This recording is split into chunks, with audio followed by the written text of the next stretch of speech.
they're a little intimidated. That's hard. The student crowd there is so boisterous. Some of those guys have never played there before. So, Really? yeah, a couple of them. They were just off. They were just off. Like the guard for kids looked for their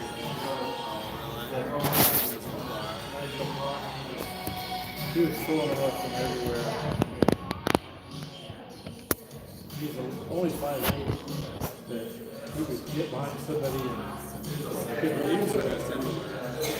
threes. Yeah, he did. He was 7 for 9 for threes in the first half.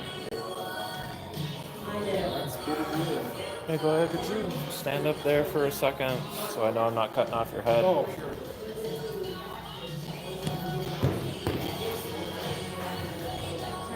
Okay, cool. I'm going to back up a little bit, but otherwise you're fine.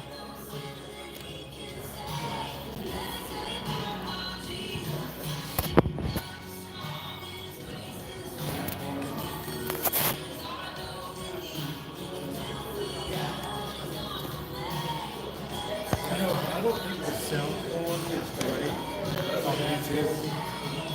I mean, it's fine. Is it just using the mic from the phone? Is there any way we could put a better mic on that? I mean, we're going to get better everything soon. Okay. So, I mean, I have the list of equipment. I just need to get with Pat about ordering it. So they're going to get a separate camera? A separate? Yeah, we're going to get a whole set. We're going to get a camera that's up here with a microphone attached to it. I'm going to have a cord that's directly hooked into the soundboard. And it's all going to be put into my laptop that I'm going to put through a program and then stream that out. Oh, wow. That's the whole setup. That'll improve the quality quite a bit. Mm-hmm. Yeah, we can actually stream in a high quality, high frame rate. It actually looks good and it won't look like it's filmed from a phone. Yeah.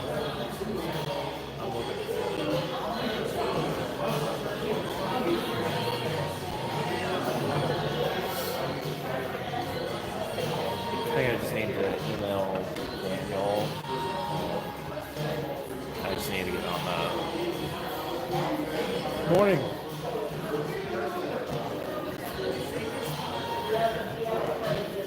How are you all doing? All right, you? Good. See you. How's your foot doing? Good deal. Just about another week.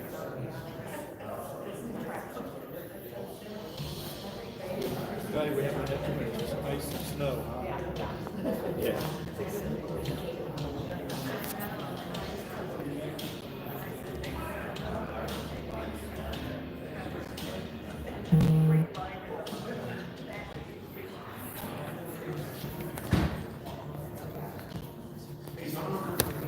Oh, jeez.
I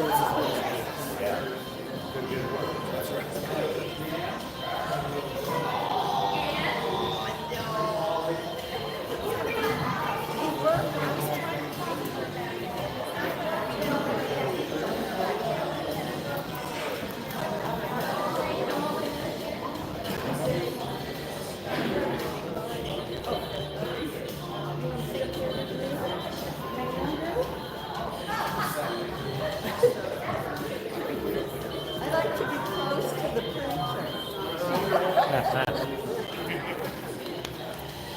I was here at 8 o'clock, so I just had my Bible here. Well, I saw the truck out there. I just thought Tom came by himself. Oh, well, he did. I was a few minutes late for 8 o'clock, but I got here now. I don't know what we're going to do about that day in the day. Oh, yeah, she's still trying to go to church and Did you see, like, 5 days ago, I wrote, I'm going to go to Lyons, get in and pick you up at 7:45.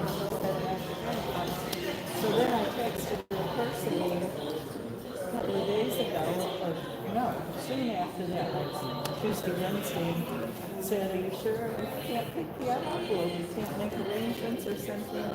She said, no, I'm afraid of COVID. I really, like Tyler. I said, okay. And so that afternoon, I was heading down Main Drag, Broadway, and who comes out of Dylan's? I'm not.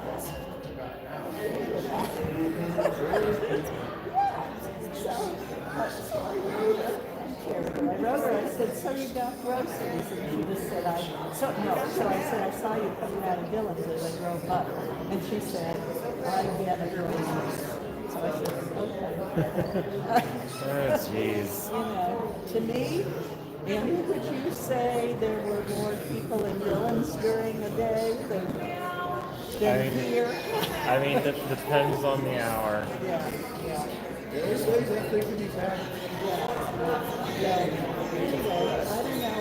I know Rick and Steve is not this week, but last week.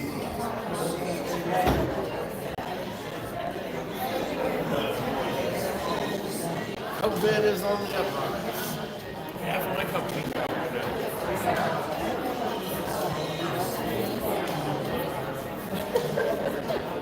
They haven't went back to saying you have to wear a mask. I'm surprised they haven't done tomorrow. Well, I say half of them now, but we've had a few of them that have started working from home.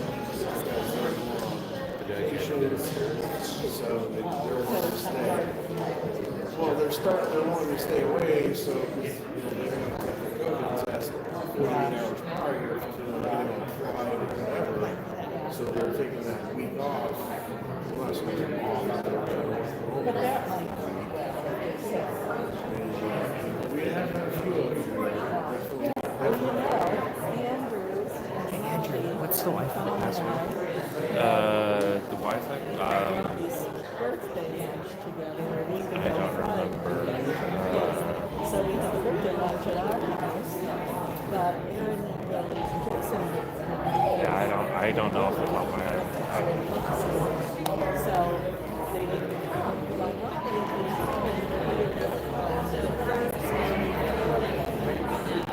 so anyway, Aaron decided she wanted him to take the COVID test. And on Saturday, a week ago, he tested positive. So both Andrew and I are at it. We've been exposed in Tom, but Saturday, last Saturday, Rob tested positive. But then he said, oh, God, and she said, well, it's on the I mean, really, when you're on these symptoms, you're not running a fever, you're not. he had 0 symptoms earlier. He said he had 100 miles to get outside. But that was it. Anyway, now another week has passed, and none of the three of us showed up. If we were to get it from Bobby, we would have got it that night when you guys ate. Exactly. The Omicron strain isn't as severe as the other. Right. And I don't know how many but it's been like That's today. Since we were initially exposed. You'll see it. There were my red container, I don't know if they put these here. I don't know if they put them in the office and I switch it on the schedule. Right there. That's the last thing that's going to go to people outside, people outside, working from home, going on vacations,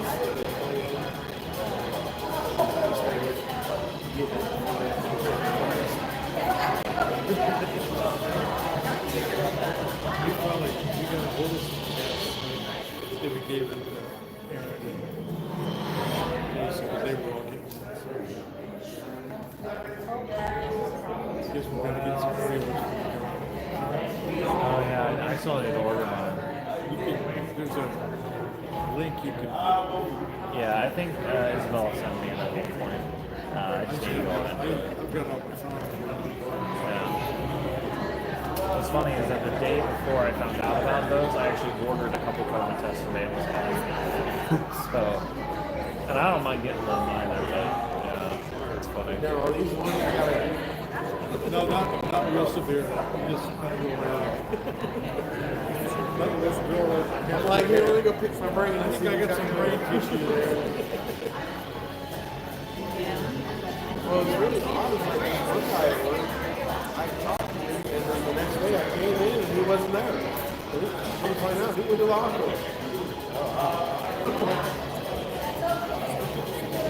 Because some people get it, but they go here.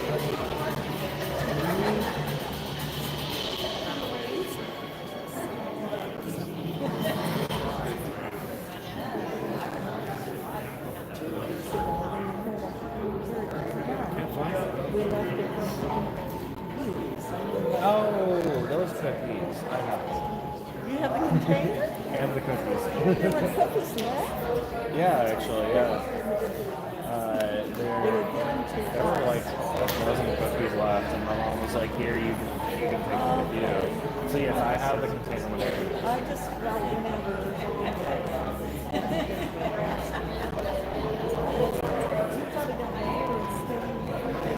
Really? I didn't see the pictures? That was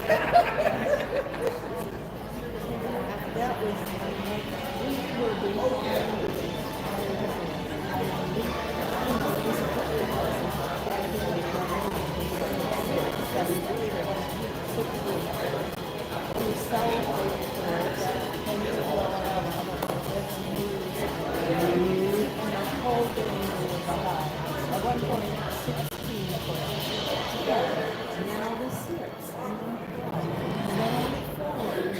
that was a great game.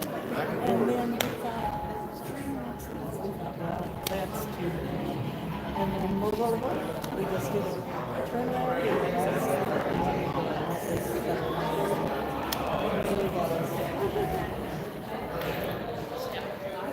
Well, good morning.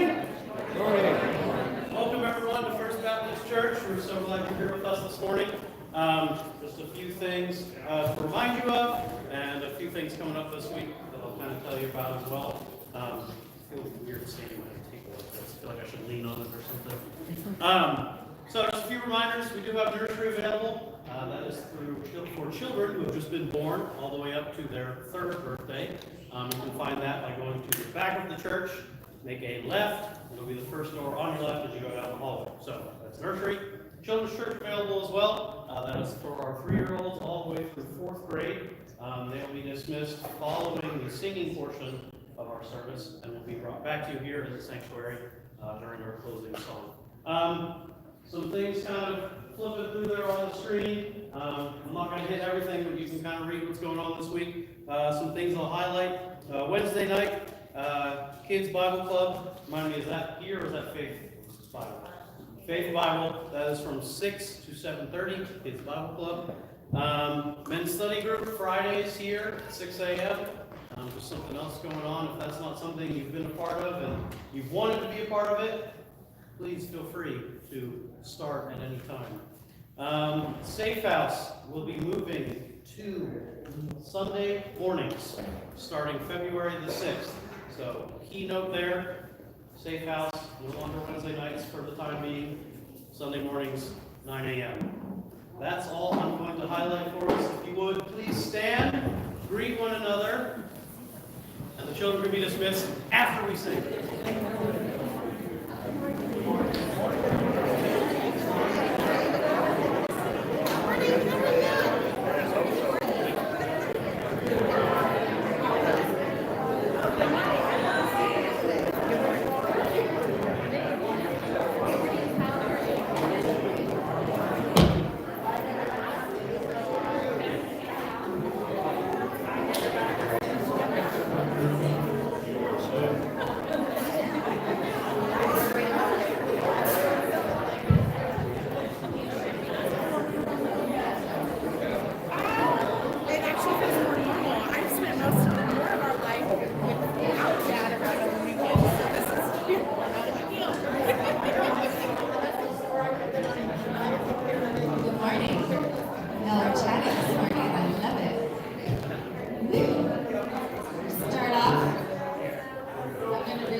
All the chains.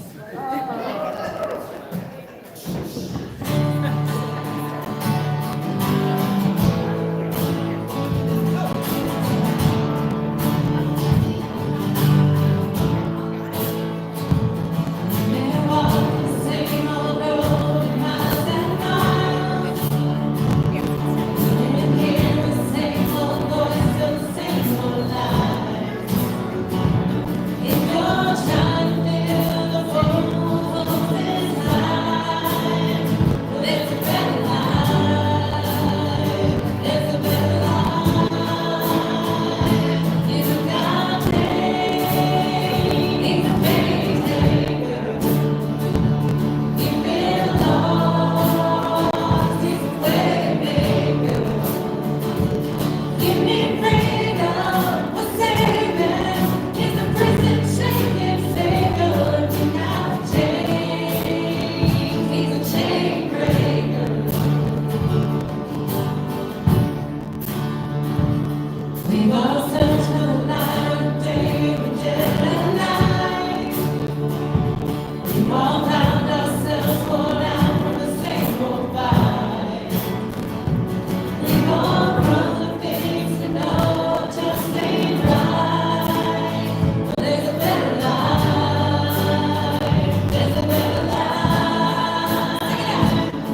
Kim's mom passed away this past weekend, so we pray for them as they're down in Texas.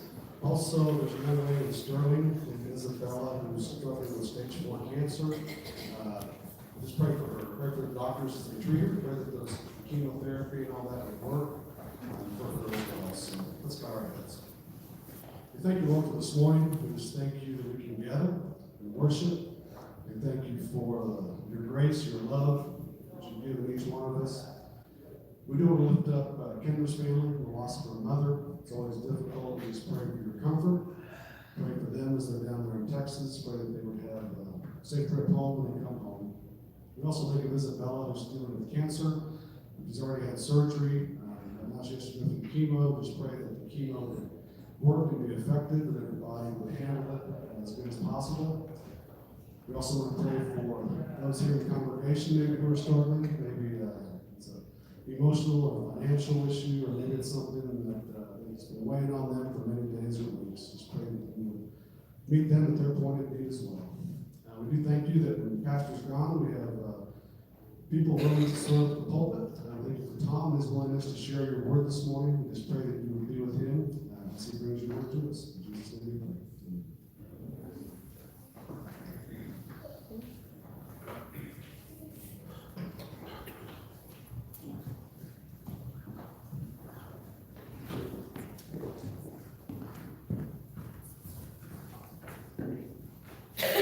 Good morning.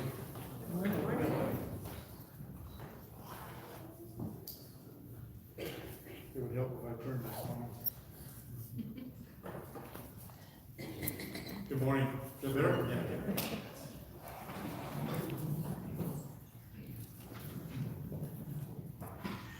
Yesterday, Deb and I were in Manhattan, sitting in a very small area that wasn't surrounded by K-State people, watching the Sunflower Showdown, and at halftime, KU was down 50 to 34. And I watched a lot of KU basketball, but wasn't feeling too favorable at that point, and I felt like KU was running on fumes, running out of gas. And when Joe called me earlier this week, I thought about a passage that would kind of fit with that. Not that I anticipated that Kate would win on Wednesday of this week, but I wanted to dive into a book this morning that talks about a family who is running on fumes or running out of gas. And I think many times we feel that way in this culture, especially in the midst of COVID and everything else, that we've maybe made some bad decisions or made some things that were just not cool, and we feel like we just don't have any hope or any direction or anything that is going for us well. So this morning I want to look at the book of Ruth, and we're going to spend some time. We're actually going to go through the whole book this morning pretty quickly. This book fits with what Joel's been preaching on. Joel's been preaching out of the book of Judges. And so the book of Ruth is set in the middle, the late time of that period of the Judges. So it's about a family who lives in Bethlehem.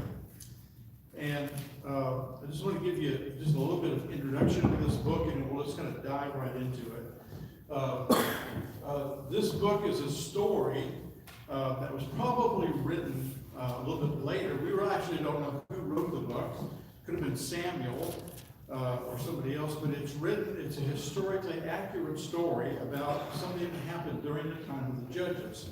Now that time of the Judges, as Joel has kind of shared with you, was a time when there wasn't any king, there wasn't anybody in authority. We just had these regional judges that kind of set themselves up as authorities, and there was no king, and everybody did what was right in their own eyes. Kind of sounds like today a little bit, doesn't it? And that was it was just chaotic.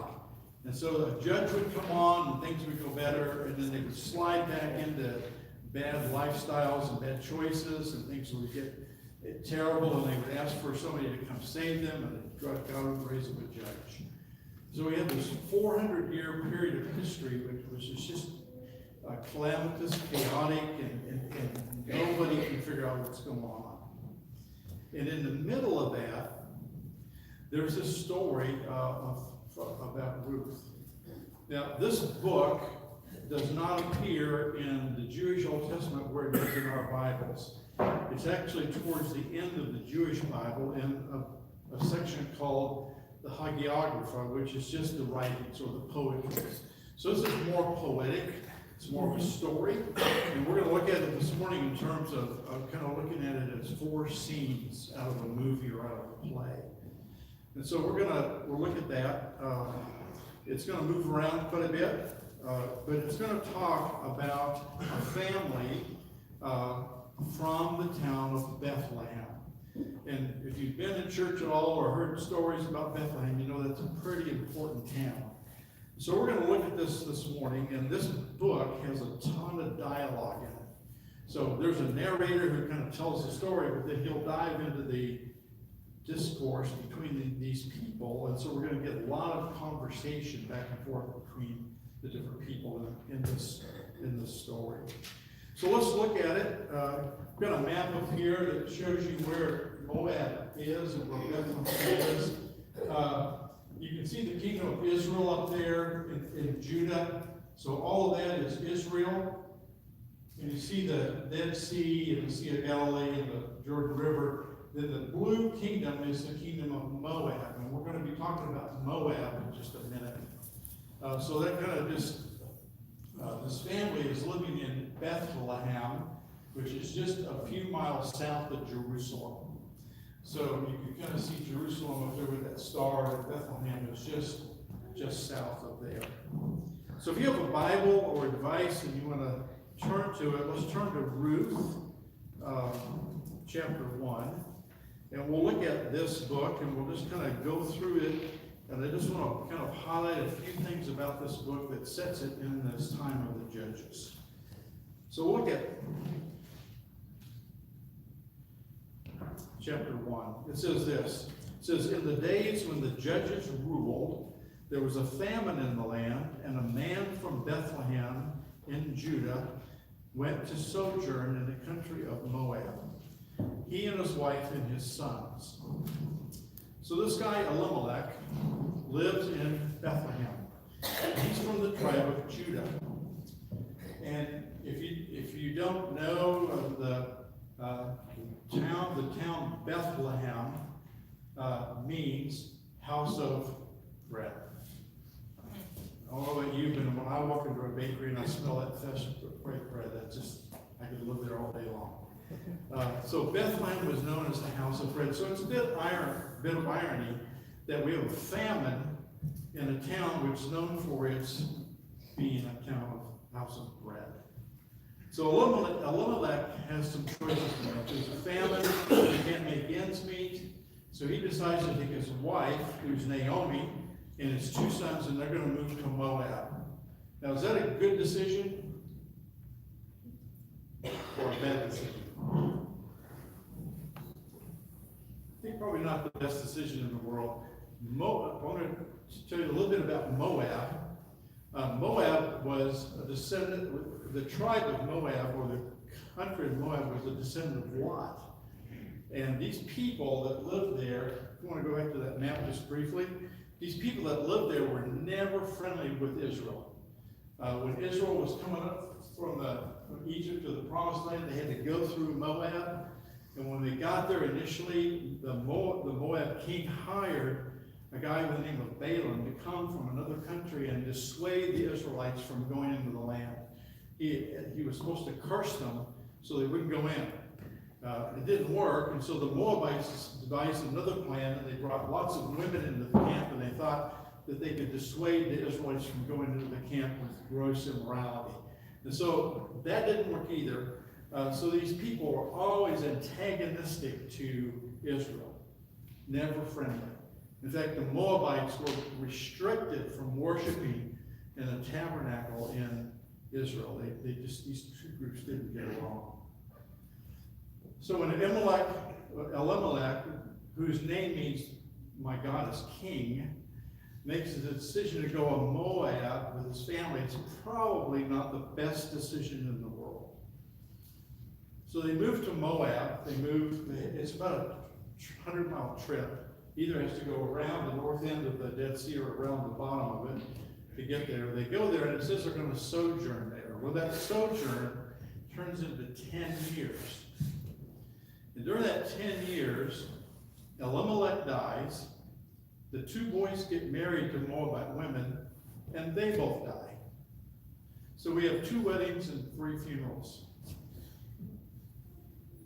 At the end of that time, the wife, whose name is Naomi, has nothing going for her. She lost her husband, she's lost her 2 sons, and now she's faced with these 2 daughters-in-law who have no children after 10 years of marriage. What is she going to do? And so she decides to leave Moab and go back home to Bethlehem. In doing so, she feels like she needs to take care of her daughters-in-law. So at her bequest, she releases them from the family, saying there's no prospect for you to ever marry into this family again. So just go back to Moab, and I release you from any family obligations.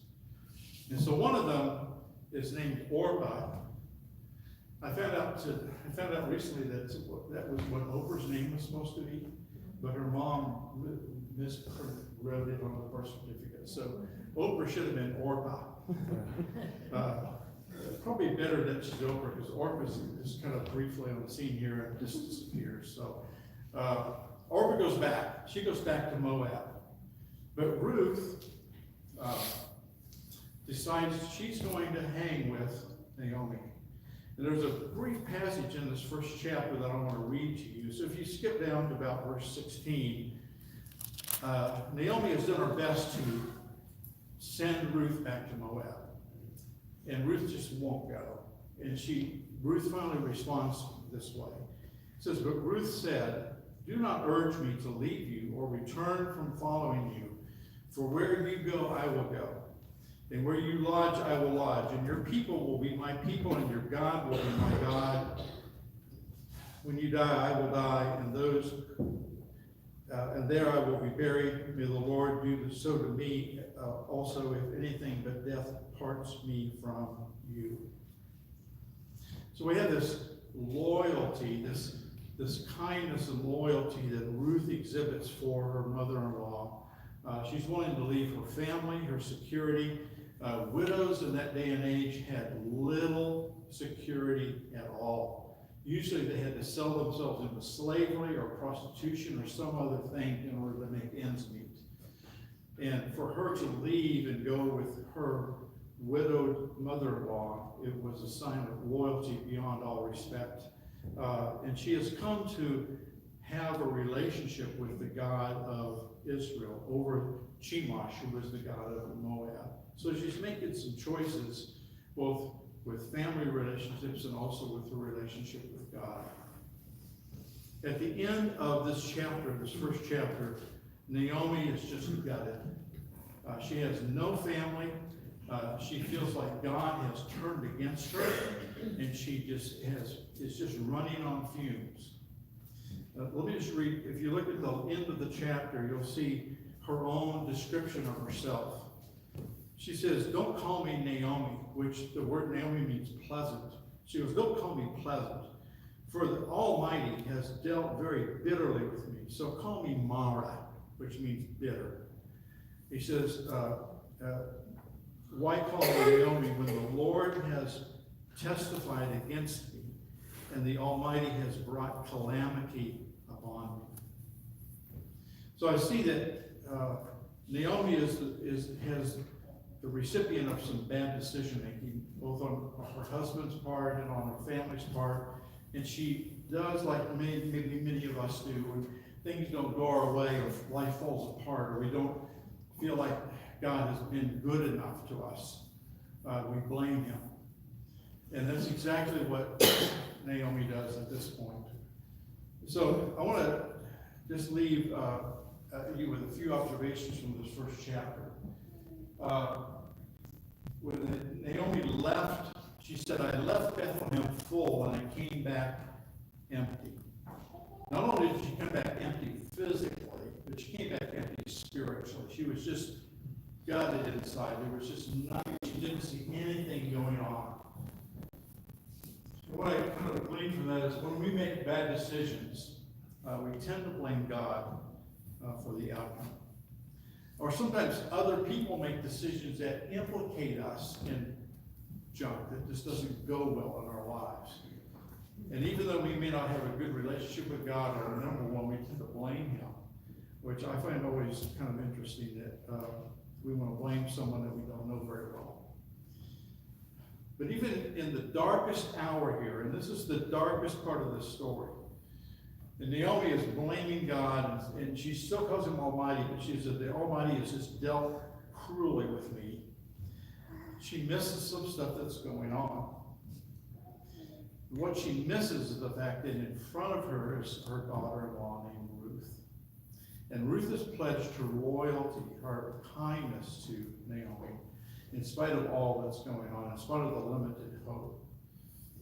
There's also something else that's hopeful on the horizon that doesn't seem very apparent at the time, but the chapter ends this way. It says, "So Naomi returned with Ruth the Moabite, her daughter-in-law, with her, who returned from the country of Moab, and they came to Bethlehem at the time of the barley harvest." Two things about that. One thing, every time Ruth is mentioned in the story, she's called Ruth the Moabitess. Ruth the Moabitess. It's like you tag on that really negative part about who you are, where you came from. It's like when this guy comes from, when they said that Jesus came from Nazareth, they go, "Can anything good come from Nazareth?" And that would be the connotation here. Can anything good come from Moab? We hate those guys. They wear purple. No.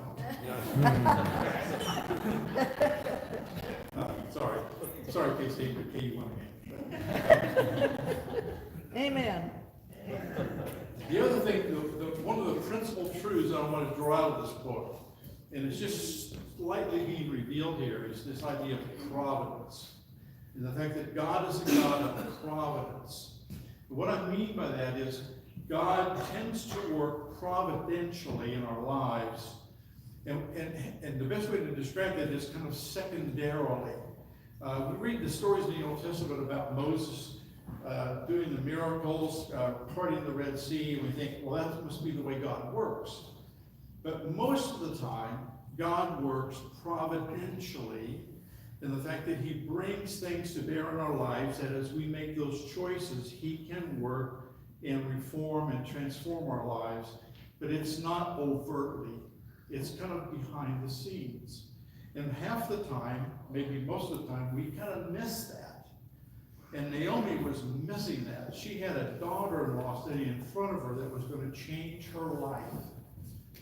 And they were providentially returned to Bethlehem at the time of the barley harvest.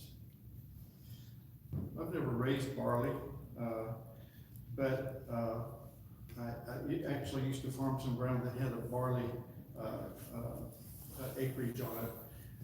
So let's move to chapter 2, and we're going to see how things begin to change. So we're going to shift scenes.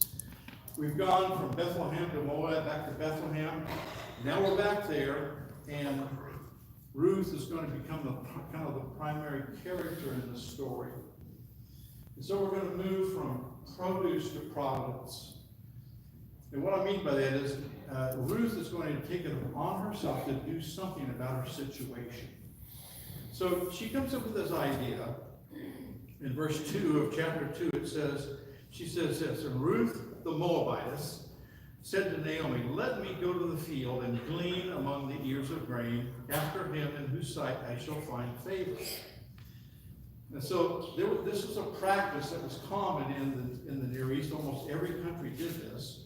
And it is during harvest time, the owner would purposefully leave some of the grain at the edges of the field for widows and orphans, people of poverty, to come and get that grain and have it for their sustenance, for their meals.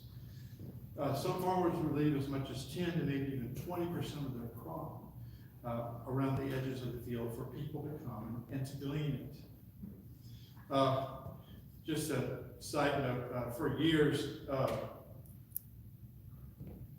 I used to run gleaner combines, and they kind of taken their name from this story.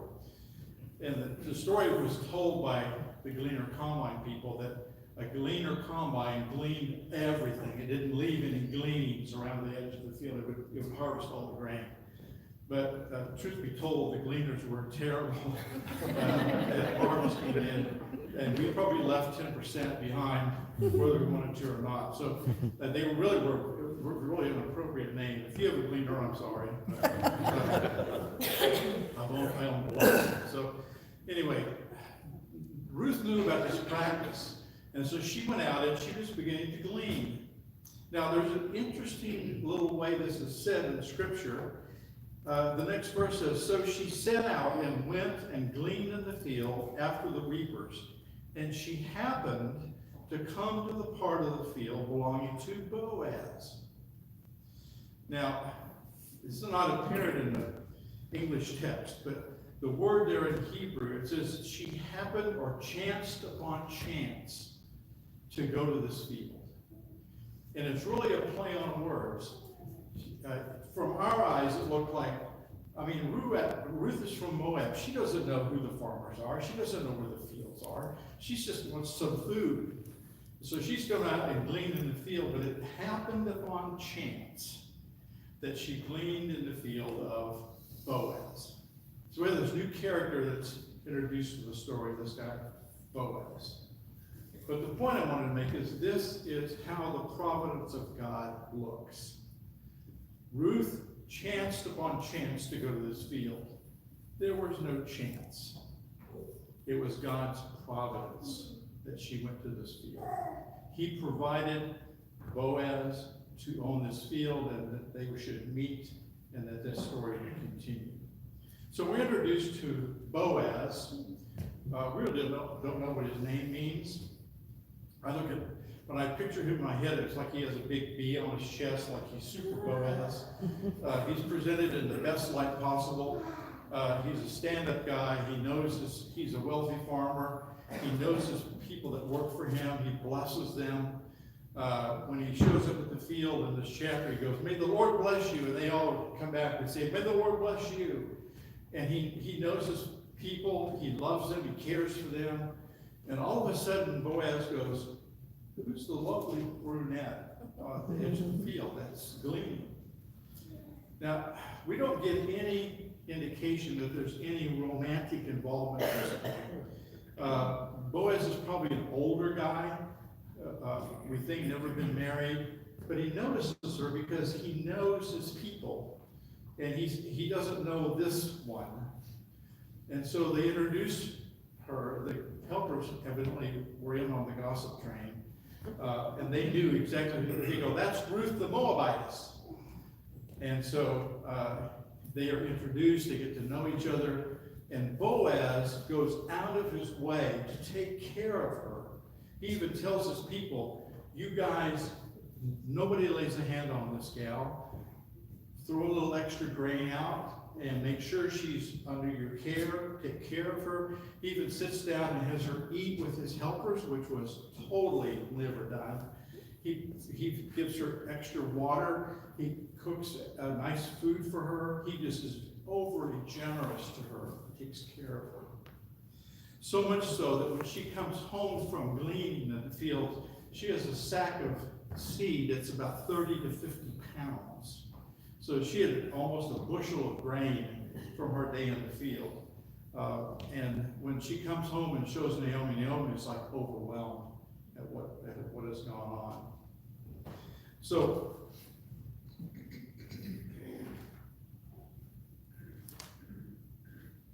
let's just stop and look at a few observations from the second chapter.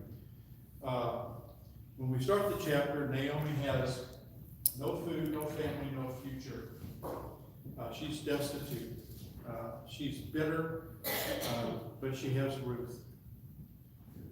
God is working providentially behind the scenes to provide for Naomi what Naomi can't provide for herself. And so he's beginning to refill Naomi's life. So Naomi is empty. When we get to the end of the book, we'll see that she is very full. Not just with food, but with a future and with family. From verse 3, just the idea that with God there are no chances. God does not make accidents of the universe, as Einstein said. He doesn't play, he isn't rolling dice. God, so just remember the fact that God is working providentially behind the scenes, not just in Ruth's life and Naomi's life, but in our lives as well. Boaz is this godly character. He's out of sync with all that's going on in the time of the judges. He looks beyond Ruth's ethnicity and her poverty. This woman was from a different race, a different ethnicity. She has no money, nothing going for her at all. And Boaz is willing to look past that. He didn't have to care a lick about her, but he does. He cares because of his character of who he is. He exhibits a thing that's repeated in this book. It's called chesed love. And the word chesed, a lot of people pronounce it hesed, but it's actually chesed. It's spelled C-H-E-S-E-D. My nephew David and his wife were having a daughter, and they were thinking about using this word as a name for their daughter. They were going to call her Chesed. And so they wrote that to the family. They said, we're thinking about naming her C-H-E-S-E-D. Well, his sister-in-law, who doesn't know Hebrew, got very upset with this and said, "You're not naming a niece of mine Cheez-It." I don't have there is no Chesed. So anyway, this word, true story. This word actually means loyal, faithful love. It's depicted in this story with Ruth's kind of chesed love for Naomi, for Boaz's chesed love for Ruth, and And so the whole story wraps around this kind of character development that takes place, and finally Naomi is the recipient of this at the end of the story. So at the end of the chapter, some light bulbs go on for Naomi. Ruth has come back from the harvest, and she's been doing this gleaning for about 6 or 7 weeks. She's been going through the barley harvest and now through the wheat harvest. And all this time she comes home and goes, look what Boaz gave me today. And look what Boaz did. And finally Naomi goes, wait a minute. Boaz is a relative. He could be a redeemer for our family. And if you look at the end of the chapter, it says this. It says that Naomi said to her daughter-in-law, may he be blessed by the Lord, whose kindness or chesed love has not forsaken the living or the dead. Naomi said to her, the man is a close relative of ours and could be one of our redeemers. And so this chapter ends with this light bulb coming on for Naomi, and she devises a plan that seems at first to be pretty risky. But we'll see, it's in that plan and providence of God. So let's go to the 3rd chapter. Scene shifts again. So we've gone from Bethlehem, Moab, back to Bethlehem. We've gone out to the fields, and Ruth has been a gleaner. After all the harvest is done, all that barley and wheat is taken to a threshing floor. So I have a picture, this is kind of the best one I can get, of what an old threshing floor would look like. It was a big rock area where they would throw the grain and they would trample it out or separate as best they could the grain from the husk. Then they would winnow it or throw it up in the air and separate it all. And finally they would be left with the grain itself. And they would make these big piles of grain, and then the men would, of course it was a joyful time. And this was a great celebration, but they would also protect the grain at night. So somebody would have to go and sleep with the grain and protect it from robbery. So Naomi has this idea. Boaz could be a husband, but the problem is Boaz isn't getting it yet. He hasn't gotten the idea that he could be Ruth's redeemer. And so Naomi takes it upon herself to push the agenda a bit. I don't know if this is how it works in your family, but sometimes as a guy, I don't get it. And so my wife kind of clues me in a little bit sometimes. Right, Curtis? I'm not picking you out. I just saw you respond. So Naomi's going to do that for Boaz. She's going to turn the lights on for him. And so she devises this plan, which looks a little weird, and it's a little bit hard to interpret, but I want to walk you through this as best I can. She tells Ruth, go take a bath, put on your best perfume, your best dress, and after Boaz has finished his work for the day, and he's eaten, and he's drunk, and he's merry, and he goes to sleep, I want you to go in around midnight, and I want you to curl up at his feet. And I want you to sleep there, and I want you to peel his covers back so his feet get cold. And when he wakes up, I'm going to have you tell him something. Now, some people have looked at this passage thinking there's some sex going on here. But I don't think so. I think because of the character of Ruth and the character of Boaz, this is simply and forthrightly a proposal of marriage. Now, I'm going to hook a couple of passages together here to kind of explain this. If you go back to chapter 2, what I forgot to mention was that Boaz actually prays for Ruth as they're getting to know each other. And he says this, he says, the Lord repay you for what you have done, and a full reward be given you by the Lord, the God of Israel, under whose wings you have come to take refuge. So there's this idea in Israel that God is this mother hen who will take his children under his refuge with his wings and protect them. And so Boaz prays that for Ruth, that she would be protected by the God of Israel. So in the next scene at the threshing floor, when Ruth is dressed up and smells great and she's sleeping at his feet and she uncovers his feet, he wakes up in the middle of the night. And he turns to her and he goes, "Who are you? What's going on?" It's dark. I mean, there are night lights there. And he goes, "Who are you? What's going on?" He goes, "I'm Ruth the Moabitess." And then she says this, "I am Ruth your servant. Spread your wings over your servant, for you are a redeemer." All of a sudden, the lights go on for Boaz. And he realizes that as a relative, as a close relative of this family, he could be that redeemer. He could become that husband that puts this family in a better situation. And so he humbly accepts that role as redeemer. Now, this word, redeemer, is repeated like tons of times in this chapter and the next. Like one time I counted 13, and the other time I counted 14. So, but there's a lot of times that this word is there, and the word is go out.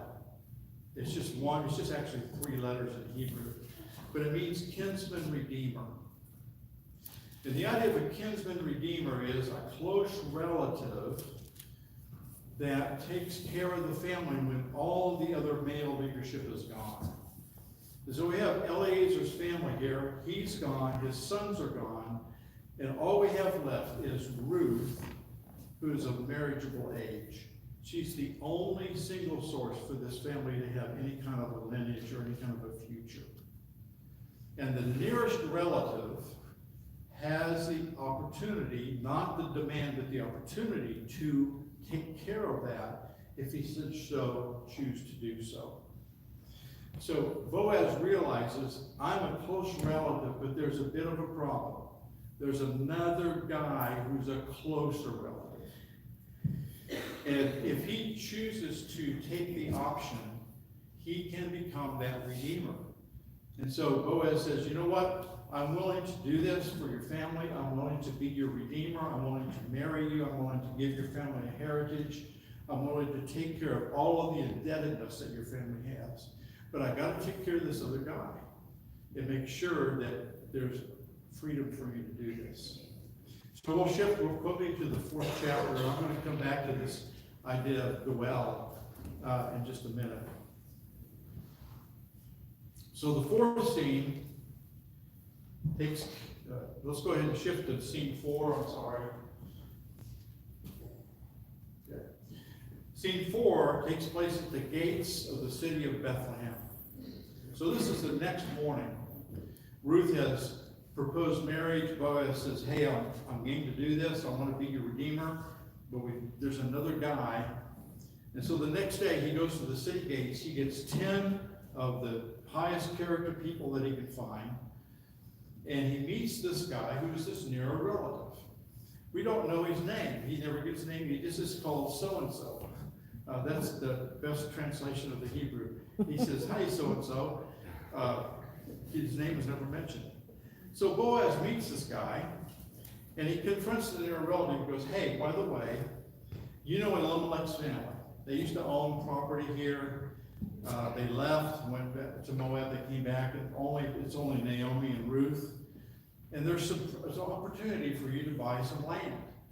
Evidently, when Eliezer had left, he had put his property under the care of someone else. And that needed to stay in the tribe of Judah in Eliezer's family. And so this near relative could purchase that property and own it for the family. So it had to be redeemed from its indebtedness. And so he proposes to this guy, would you like to buy the land? Well, this guy's a farmer too, and he goes, hey, sounds like a good idea. I could increase my acreage. So he goes, I'm good. Well, I'll buy the land. And then Boaz kind of drops the other shoe, and he goes, oh, by the way, you have to marry Ruth. And he goes, the thing is that in Israelite law, he had to not only redeem the property, but he had to redeem the family by providing an heir for the family. And so the idea was that he had to marry Ruth and raise an heir for this family. And he does a little quick financial analysis and realizes this oldest son of Ruth would get the lion's share of the inheritance, and that's not financially reasonable for me, so I'm out of here. So he just releases the whole thing and walks away. So now Boaz is free to marry Ruth, which he does. So he does this by formally giving a sandal to this other man. This is the way deals were done in that day. Lowest level deal was done with salt. Then there was a sandal kind of agreement that took place, and the highest level was a blood covenant. So this is a business deal that's done with a sandal. So this guy promises to release his rights to being the redeemer, and Boaz steps into that place of being a redeemer. Now, let's go back to that kinsman redeemer slide if we could. So here's what a goel has to be. A goel has to be related by blood to those he wants to redeem.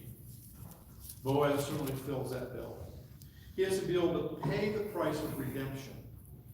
In other words, he had to be able to buy back the land, and he also had to pay the bride price for Ruth, which he was willing and able to do. He also had to be willing to do it. Not only did he need to be able to do it, he had to be willing to do it. And he was, much more than the other guy who stepped aside.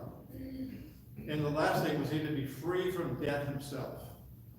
If he was not financially able, he could never step up and be this.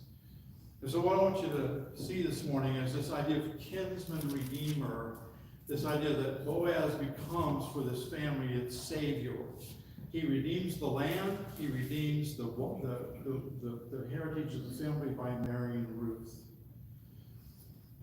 It's not too much of an analogy to see that this story is a pre-story of Jesus Christ. Jesus Christ is our kinsman redeemer. He fills the bill.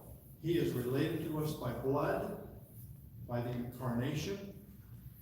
He has the ability to pray. He has paid the price of redemption with his death on the cross. He is more than willing to pay the price of redemption, and he is free from indebtedness himself as the sinless Son of God. So the story of Ruth is actually a pre-story of the gospel of Jesus Christ. Now let me just give you the end of the story. Let's go to the last slide, if you could, Debbie. At the end of the story, Ruth and Boaz get married, and they have a son whose name is Obed. And at the end, we're kind of drawn into this genealogical line of importance. And so we see here that the first mention is of Perez. Well, Perez was the son of Judah by Tamar. This was an incestuous relationship that was really one of those dark stories in the Old Testament. But Perez was born to that. And so he's in this line. He preserves this line of Judah. And we go all the way down to Salmon, whose heritage was Rahab, the harlot and inn owner in Jericho, a non-Jew. And then we come down to here we have Ruth, who is from Moab, a non-Jew. And Ruth and Boaz have Obed. And Obed has Jesse, and Jesse has David. And so Ruth is the grandmother of King David. And so we see here how the providence of God is worked into the story. We have this woman, this bitter woman who is empty and feels forsaken by God. But all the time, God is working behind the scenes to bring Ruth into her life, for Ruth to exhibit this kind of tested love. She meets Boaz, they get married, and they have a son. And God has provided for the king of Israel, and ultimately the king of the birth of the king of our hearts, Jesus Christ. So all of these women are mentioned in the genealogy in the Gospel of Matthew. And it's the idea that God has never only cared about the Jews. All the time he told Abraham, through you, all the nations of the earth will be blessed. That included Moab, that included Egypt, that included all of these other nations as well. And they're included in the bloodline of Jesus Christ. He has Moabite blood running through his veins. So I just wanted you to take that heart this morning, this story of love, the story of this Kesed love, the story that even though we make bad decisions, God does not leave us alone. He is providentially working behind the scenes all of the time. Even in the midst of the worst, he's still there. Let's pray. Father, I thank you for the story. Thank you for these characters. Thank you for how you have woven your story into their story. And we thank you so much that you are a God who providentially works in our behalf, regardless of what we have done. In Jesus' name, amen. We invite you to stand up. We're going to close the service by singing 690. Be with me in number 690.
Thank you, Lord.